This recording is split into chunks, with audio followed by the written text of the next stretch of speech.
WebCraftConf.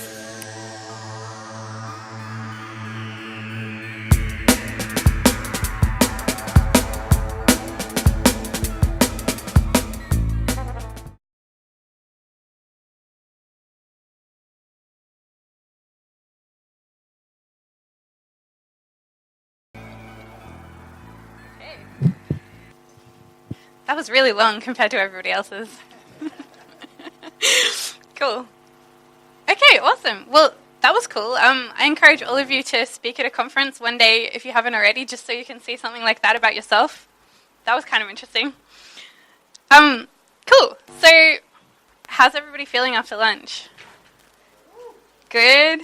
Energized? Happy? Full? Slow? Exhausted? Cool.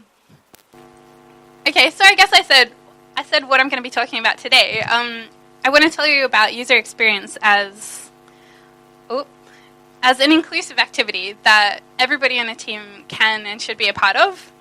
So not UX as something that maybe only the UX designer does and keeps to themselves, but UX is really encompassing everything that we all do as people who craft things on the web. So a little bit about me. That's my pet, Mark. It's a kangaroo. No, not really. It's not really my pet. But I am Australian. I didn't come directly from Australia here. I was in Miami already. Though I maybe should have just let you think that I did come all this way.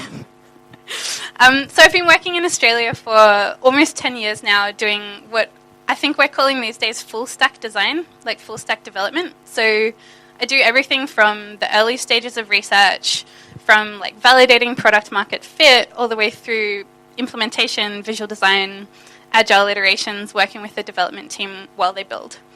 So I'm currently working as an independent consultant. So I'm a freelancer, but previously to this I was working at Pivotal Labs, which is a San Francisco company that coaches enterprises in doing lean and agile software design and development.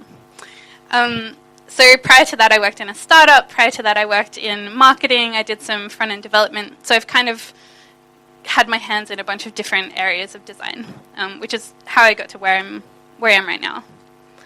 But I wanted to ask some questions about who's in the room. So I think most people here are software developers, right? Put your hand up if you're a developer. Okay, cool. So I want to know some questions about what all of your backgrounds are in UX. Like, who's working in a team that has a designer? And a UX person separate from the designer or the same as the designer? Same? Yeah. I prefer that, actually. Who's working in a team that does user research?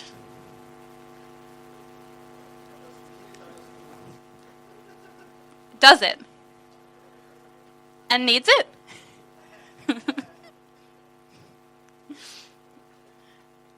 Who's working on a product?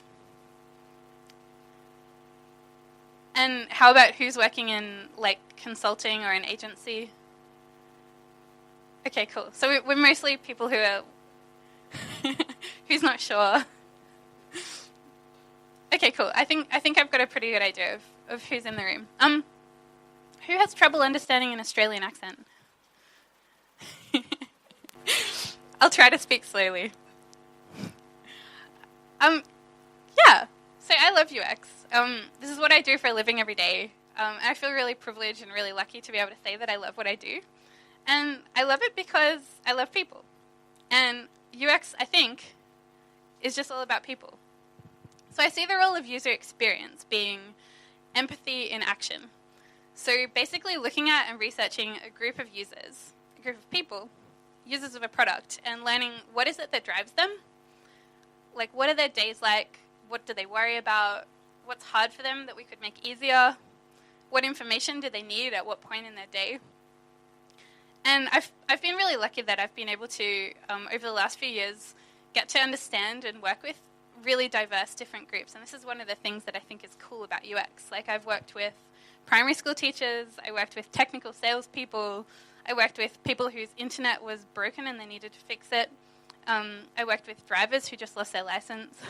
I worked with people in the process of setting up a cafe. So just being able to kind of get my hands in to understanding all of these different kinds of people is really interesting to me. So that's what UX is all about, building empathy and understanding for our users. And then by understanding them so well, being able to know how is it that we can help them do the things they need to do? How can we help them with the things we know now that they're worrying about, or with the tasks that we know are difficult for them? And maybe helping them looks like the things we normally associate with UX, like wireframes, user journeys, usability testing, language, wording, designing screens. But helping them also comes through choices on technology to use, implementation details. It's testing and knowing what is it that we actually test. And it's also making sure that every decision that we make in the team, whoever it is that's making the team and whatever their role is, that all of those decisions are made based on having that empathy and understanding for the users.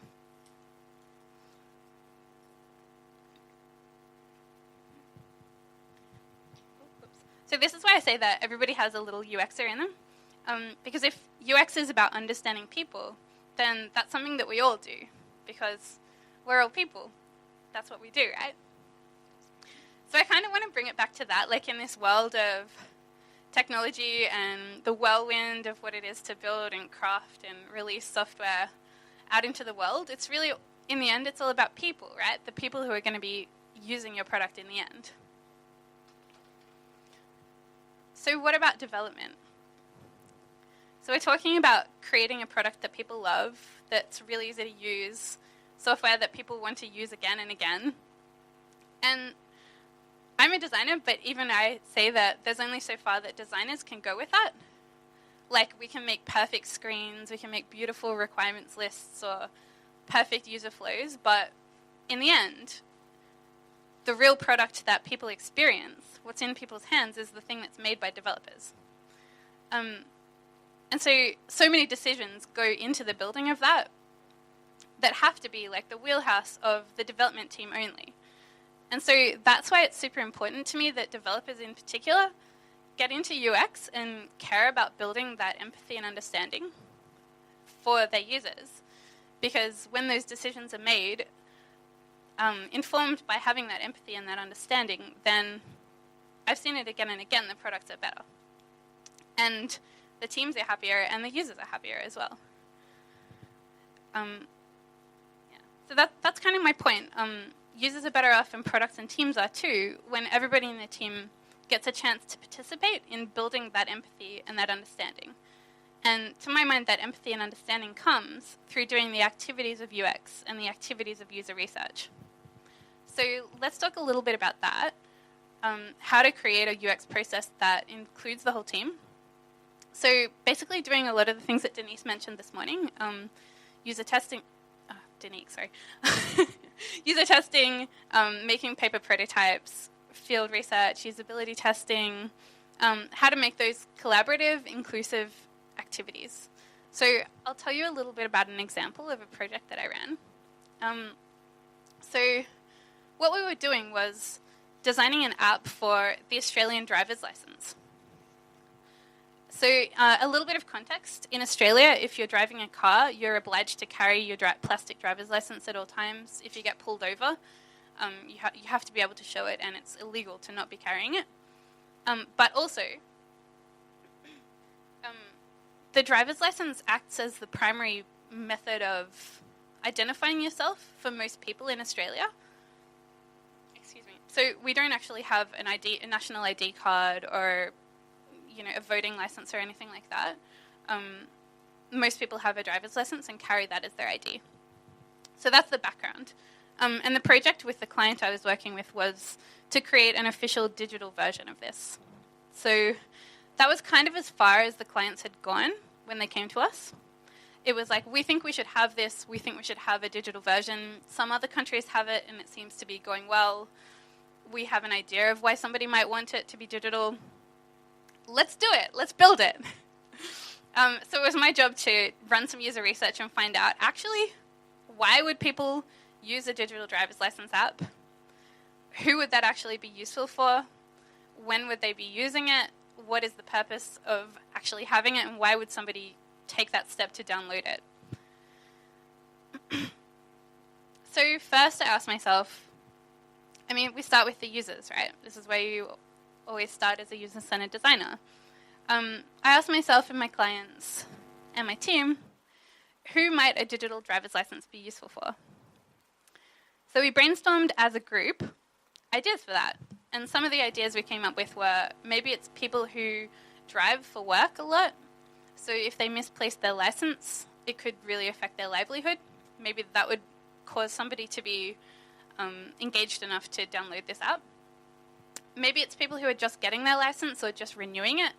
So people who are in the process of waiting for it to arrive in the mail, it can take a week, etc., etc. We came up with a lot. And what we were really looking for is a niche where we could focus first. And so from here we created personas. And this is an example persona. Who here is working in a team that's got a persona? Okay, cool.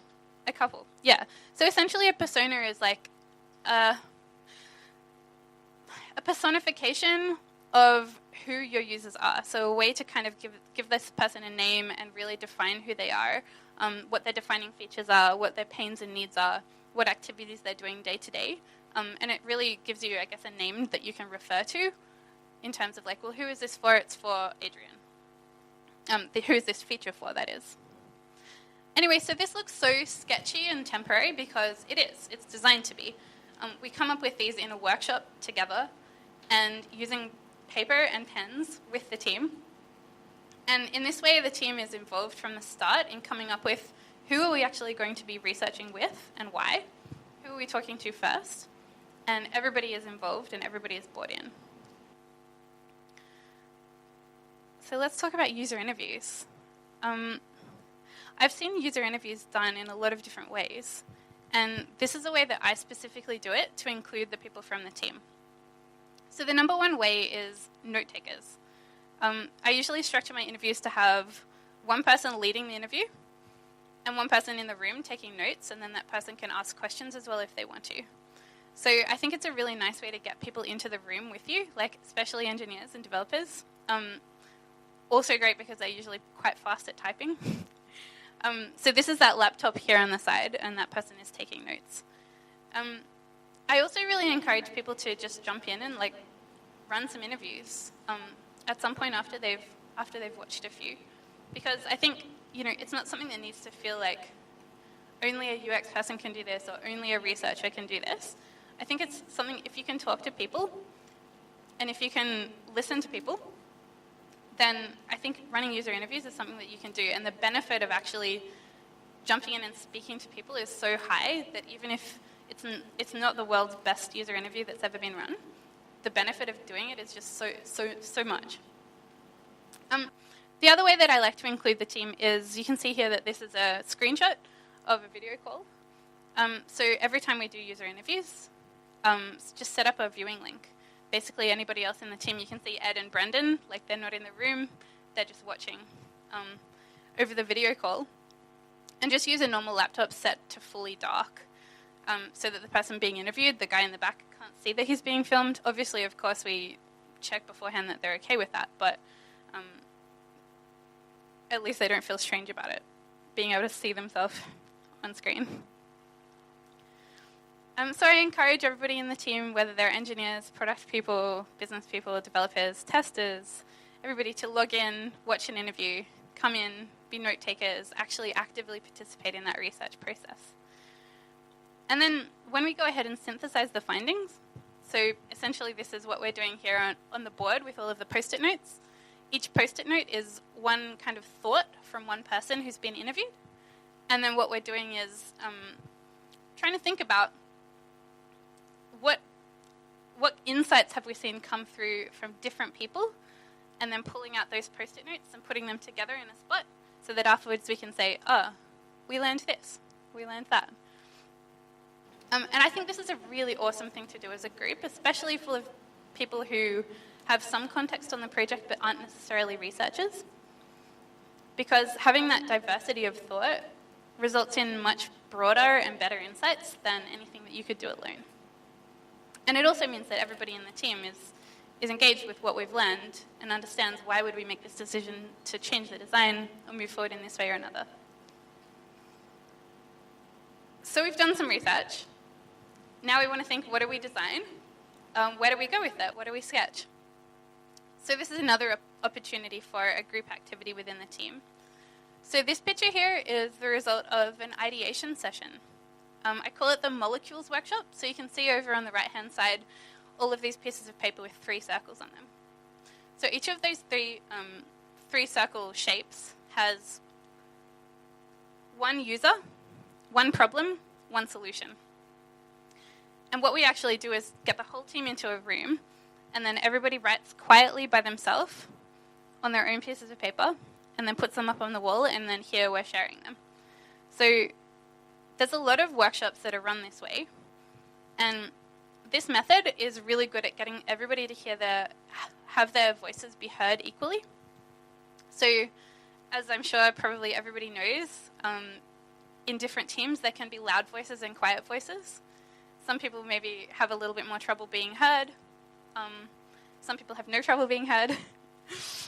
So doing workshops like this is a really nice way to get everybody to share their thoughts equally. And then what we're going to do with these ideas afterwards is vote on them, and everybody gets an equal number of votes. And then, it's very like democratic. Whichever idea people think as a group is the best one is the one that we're going to move forward with and test for the next week. So this project happened fortnightly over a few months, and the design gradually developed, and we kept iterating, testing what we'd done, and we ended up with something pretty different to what we expected it to be. So we started with the idea that, okay, we're building a digital driver's license. Maybe it's going to be really useful for frequent drivers. Seems like it makes sense. And the clients would have been perfectly happy to just move straight ahead and design something like that and build it.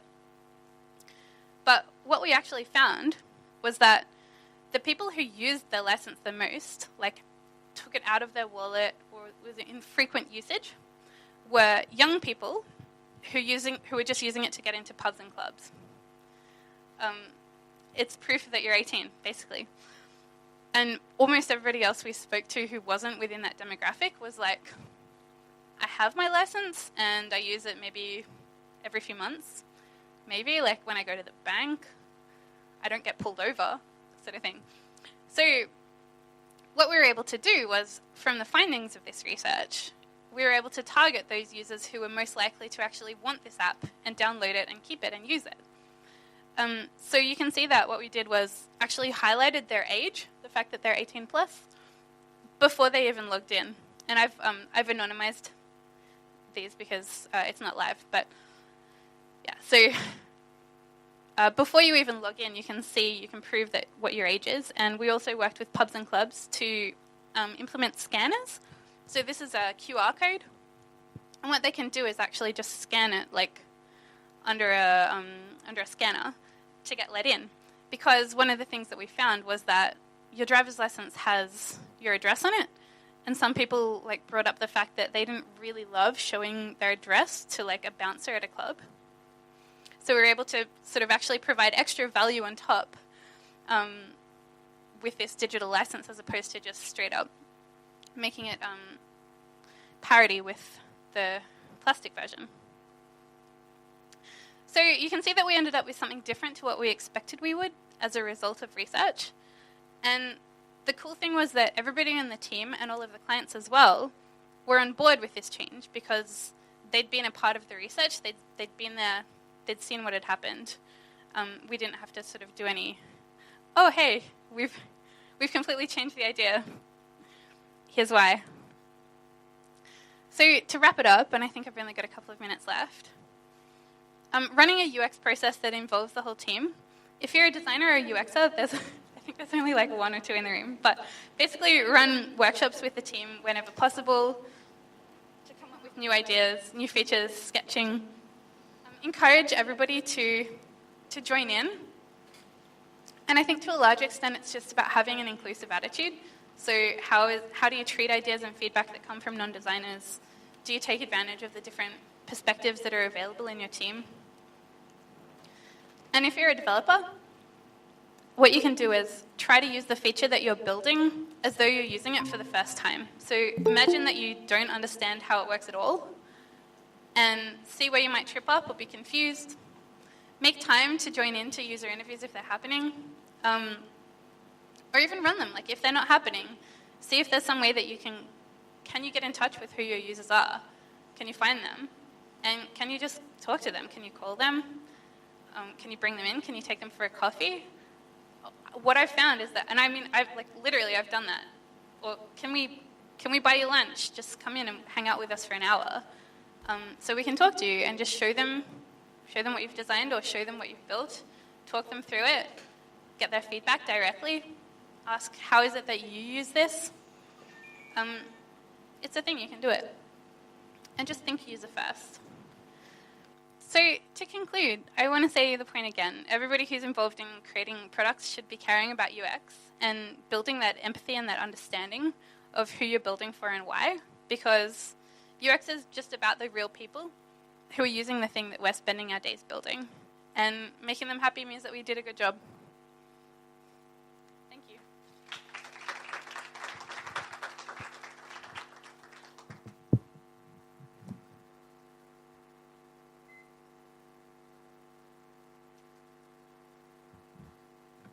Okay, how many persons do you typically interview for the projects you've worked on? How long are the interviews?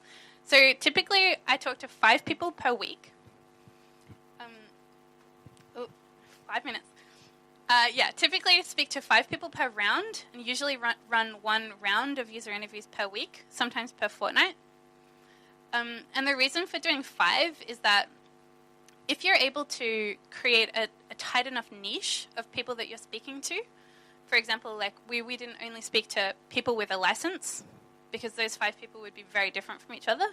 What we would do is, for example, speak to 5 people with a license who live in Sydney between the ages of 18 and 23 who have been to a pub or a club in the last week, for example. So those 5 people are likely to have a lot of similarities with each other. And then by doing 5, usually what you'll see is that after 5, you'll start seeing the same insights coming up over and over again. So 5 seems to be the number. And the interviews, I like to do an hour. An hour is usually fine, unless it's particularly some kind of group of people who an hour might be too long to talk straight, like kids or something like that. But, yeah. Do you restart the UX research if there is a change in the business model? Yes, though I wouldn't use the word restart. I would say that I always think of UX research as something that's never finished, and the intention should be that you're always going to do it and keep doing it and keep doing it and keep doing it, and you're just doing a little piece about what's most important today, what's most important this week, and just repeat. So it's always what's most important at this point. So that means that changing things doesn't make a huge problem, and this is why Agile is cool. Do you often have clients who don't want to or rush through the process because they feel it's too time-consuming and need the project to launch quickly? How do you handle these clients? Yes, my friends, I do. A lot. Look, I mean, we have some stories, I guess, about how to convince clients that research is worth doing. Like, for example, I think probably everybody's seen a product that has been released, like this driver's license, without having done any research, and it's like, why is nobody using it? Why does nobody find this helpful? But, I mean, I hate trying to convince people that they should do research. And I'm a freelancer for people who want research, so. How do you limit the heavy influence of the client who thinks they know what the customer needs, even after you've done the research with the customer? Yeah, great question. So one of my favorite things to do is just bring them into the interviews, right? Be like, you gotta come in with me. Make time. And after you do that a few times, you're on the same page. I see it every time. Next? Is that all? Uh-huh. Oh, I think we got through all of the questions. Oh, what is the typical duration for a UX research? Yeah, so like I said, it repeats. Repeats over and over. But typically, like design sprints, I work in design sprints, and often they go for 4 days, 5 days, and it happens sort of, if you can do it every week, it's great, but often, yeah, fortnightly.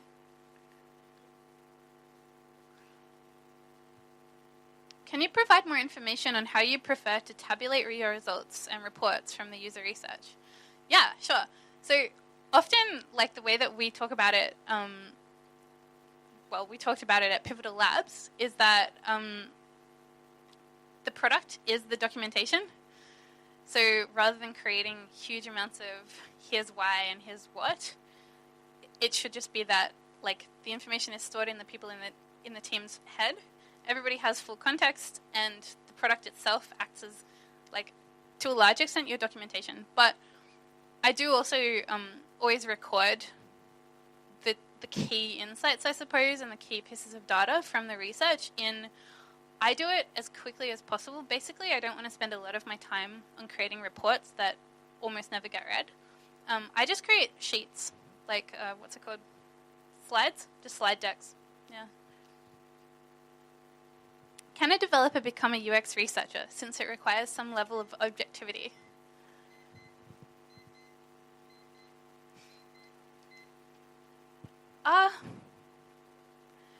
Whose question is it? Do you want to give a little more context, or do we have time?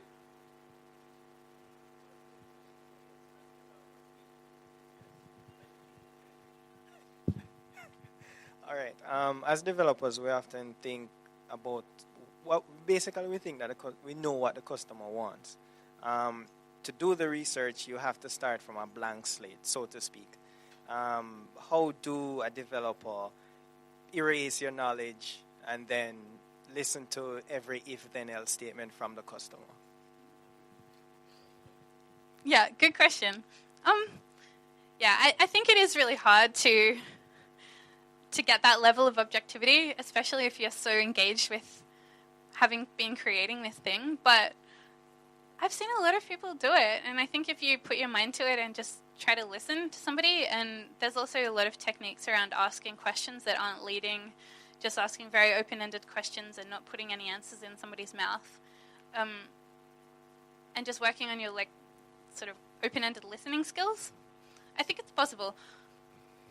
Yeah, I don't know whether everybody wants to become a UX researcher as a career change, because that is a career change. What I'm sort of advocating is that people just get involved. Yeah. All right, so good afternoon. Just a quick question in terms of the methodology that you'd probably use for your research for developing a mobile app for university. Because off the bat, I'm thinking that a survey is the best approach, but that's the only thing I know of now as a developer. But are there any other approaches that you would suggest for a university mobile app? I don't think I understand the question. All right, so we're developing an app. That's it. It's for a university, so the amount of our clients there is basically a lot that you'd expect them to use. So you have several people that would be quote unquote your users then. So we're trying to think of the best way to reach those users and to extract the requirements from them, so to speak, to go into the app. So.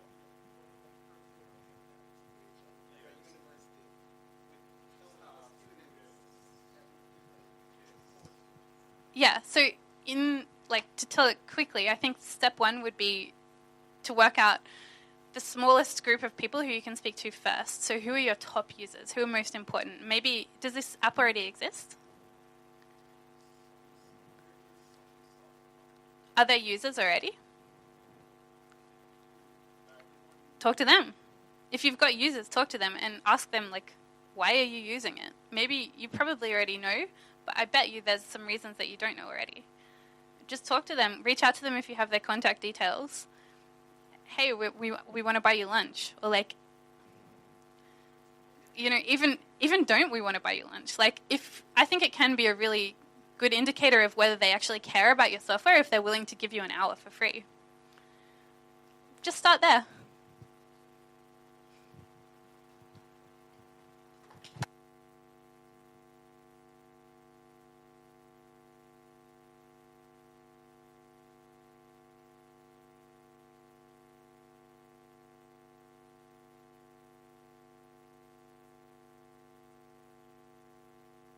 WebCraftConf.